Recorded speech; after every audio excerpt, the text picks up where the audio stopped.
Instead of the path of least resistance, I started choosing the path of most resistance to prepare myself for the journey that was coming my way.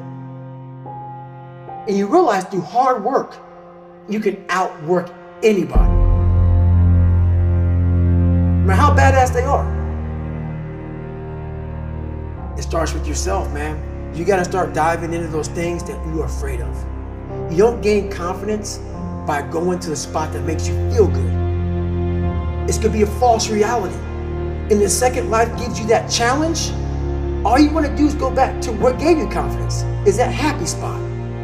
No, what gave me confidence was spending years at a kitchen table trying to learn how to read and write on my own, realizing I can't learn the way you learn. I can't, but I can learn. What gives you confidence, not being afraid, is overcoming the fear. That's what gives me confidence, is facing these things, overcoming them. And maybe not overcoming them every day, but facing them and facing them and facing them. Pretty soon like this, you know what, man, this is where it's at. It's not in that comfort zone. It's in the discomfort zone is where my confidence is getting built. That's where it's getting built. Happiness, peace, enlightenment, it's all up here, man. It's all up here. It's all up here. You just gotta be willing to go and face it. And that's the hard part. The physical standard is not what they need to meet. It's a mental standard you must meet in life. That's how I live my life. I now know that there is no cap on the human mind. There's no cap. We cap it ourselves. When most people quit, I had just started. And when you take that mindset and you learn to flip that around, that's what made me powerful. And my body followed. And so I said, I want to do this. I'm going to give myself a challenge every single day until the fear goes away. That's right. And I feel like that's what more of us should be doing. I'm hearing that that's what how you live your life. That's all it is, man. And it helps me feel so much more confident. When you overcome that fear of saying this doesn't have control over me anymore, that's right. It's like you can be at so much more peace. A lot of us speak in hollow words. I used to speak in hollow words. I don't do it anymore. Everything that comes out of my mouth has substance. It's real. We all have these feelings in our bodies, in our minds, in our souls. I act on mine. A lot of us who are afraid of something, we allow our minds to choose the path of least resistance, so we go a different route. And I'm afraid of something that's telling me you must do that. Life is one big mind game, and you're playing it with yourself.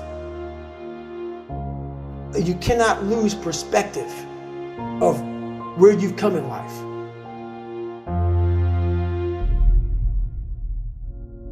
I'm trying to give people a different thought process of life, where failure, hell, disappointment, discomfort is a great learning tool.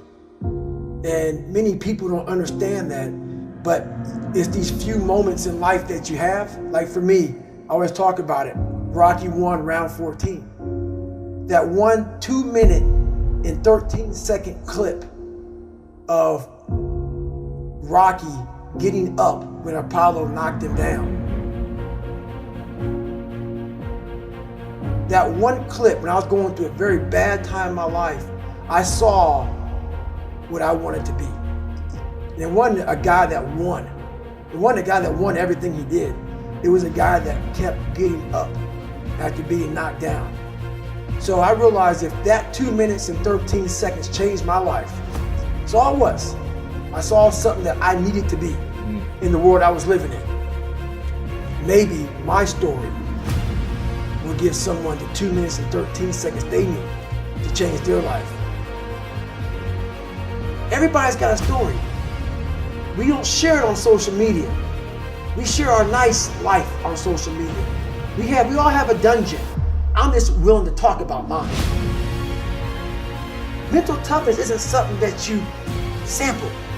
It's something that you live in every day. Whenever hardness comes, and you don't know what it is, it may be different for you than it is for me, but you go back to your insecurities. And then when you go back to your insecurities, you then look for comfort within those insecurities. And we all look for that cookie that your mom used to give you when you were sad, when you were sick. We look for our wife or our husband. We look for comfort. It's in those moments you must retrain your mind to think differently in hell. The mental standard is you must know how far you've come.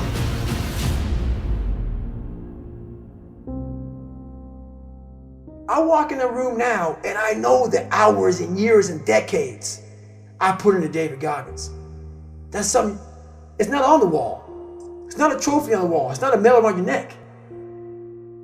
I don't care how you perceive David Goggins, because through my journey, I figured out the one piece I was missing. I thought it was cars. I thought it was women. I thought it was money. I thought it was everything. The one piece I was missing was me having the courage to face myself. Where I got my work ethic from was the hours I had to spend learning this. When you sit down and you're not smart, and you have a disability, and you still want to be at the top of your class, I didn't want to just get by. When I realized that I can learn through hard work, and I can beat the valedictorian in school, but I got put in 10 hours more a day than he does. You know what kind of strength comes from that? When you're sitting down, that guy that valedictorian studied for an hour, and you know I caught you. I have the work ethic to catch you. That's where David Goggins got really invented. Was at a kitchen table with 20 spiral notebooks that were empty, and then they were full. And when you can go through that, I still have them in my storage unit. You go through these spiral notebooks of your life, and you realize this is how I learned. This is unbelievable. It wasn't until I got real sick and my life got real quiet. I went from running 205 miles in 39 hours to I couldn't get out of bed. My life was taken from me. And that's when I realized I hadn't taken time to think about what I'd done in my life. I'd done all these things, but there was no finish line. I finished a race of life, and I wouldn't even receive my medal. I go on. I get in the car and I go. When I started figuring out life, that I was leaving so much in the tank. Once I realized, my God, man, I was this dumb, fat kid being bullied, and now I'm a 180-pound person who lost 106 pounds in less than 3 months. Learn to read, learn to do this, learn to do that. I was like, I need more. I was fueling my mind with everything. And I never took time to say, my God, you came from this hell, and you're here. I had come 8,000 miles from where I started. But if you never know that, you're still in the $7 a month place. So it's that quiet place. It's that place by yourself. It's those hours and years and decades by yourself in the grip of life. When life has you by the throat and choking you out, and you're sitting there calm because you're trying to figure it out. You're not panicking. You're not quitting. You're not throwing in the towel. You're saying there's a way around this. And when you figure it out, when life has you gripped in a vice, and you can figure that out, that's when you overcome. That's when you overcome. The journey getting there was harder than going through it. Yeah. You know? So that's the whole thing about life, man. It's that journey that makes you who you are.